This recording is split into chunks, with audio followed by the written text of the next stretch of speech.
पूजा की शादी हुए 5 साल हो गए थे। उसके पति अंकित थोड़ा कम बोलते थे, पर बड़े ही सुशील और संस्कारी व्यक्ति थे। माता पिता जैसे सास ससुर, एक छोटी सी ननद रिया और एक नन्ही सी परी, भरा पूरा परिवार था। दिन खुशी से गुजर रहे थे। आज पूजा बीते दिनों को याद कर रही थी। कैसे उसके पिताजी ने बिना मांगे 30 लाख रुपए अपने दामाद के नाम कर दिए थे, ताकि उनकी बेटी खुश रहे। बड़ी धूमधाम से शादी हुई थी, आनंदमय तरीके से। खैर, बात ये नहीं थी। बात तो ये थी कि पूजा के बड़े भाई ने अपने माता पिता को घर से निकाल दिया था। वजह ये थी कि पैसे तो उनके पास बचे नहीं थे। जितने थे वे सब पूजा की शादी में लगा दिए गए थे। भाई भाभी को जब उनका कोई फायदा नहीं दिखा, तो उन्होंने उन्हें घर से निकाल दिया। पूजा के माता पिता अब एक मंदिर में भूखे प्यासे रहने को मजबूर थे। पूजा आज उनसे मिलकर आई थी और उदास थी। वो अपने माता पिता को घर लाना चाहती थी, पर अंकित से बात करने की हिम्मत नहीं जुटा पा रही थी। अंकित कम बोलते थे और ज्यादातर चुप रहते थे। जैसे तैसे रात हुई और पूरा परिवार खाने की टेबल पर बैठा। पूजा की आंखों में सहम था। उसने डरते हुए कहा, सुनिए जी, भाई भाभी ने मम्मी पापा को घर से निकाल दिया है। वे मंदिर में पड़े हैं। आप कहें तो मैं उन्हें घर ले आऊं? अंकित ने कुछ नहीं कहा और खाना खत्म कर अपने कमरे में चले गए। पूजा का गला रुंध चुका था। उसके मुंह से एक निवाला भी नहीं उतरा।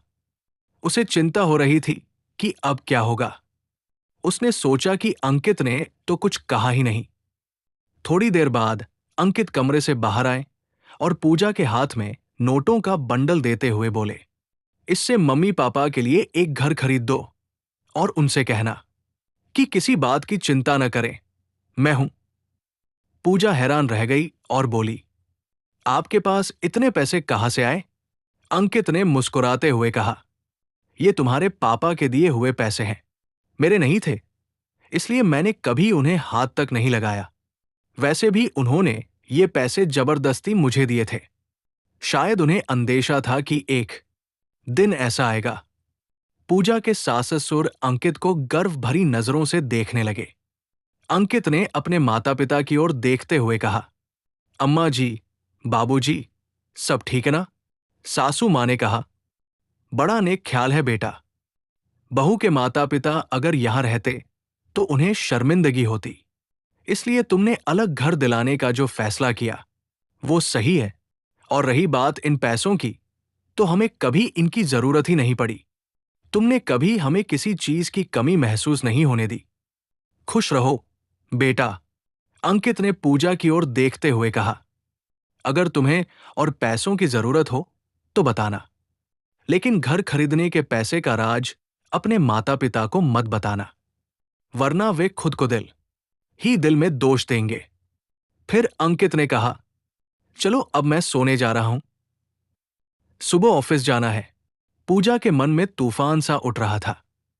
उसने जो सोच लिया था उस पर अब पछतावा हो रहा था। उसने सोचा था कि अंकित दहेज के पैसे से मदद नहीं करेंगे, पर आज सब साफ हो गया था। अंकित कम बोलते थे, लेकिन उससे कहीं ज्यादा समझते थे।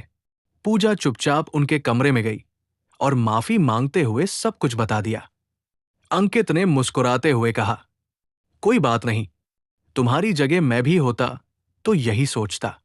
पूजा की खुशी का ठिकाना नहीं था। एक तरफ उसके माता पिता की परेशानी दूर हो रही थी और दूसरी तरफ अंकित ने उसे माफ कर दिया था।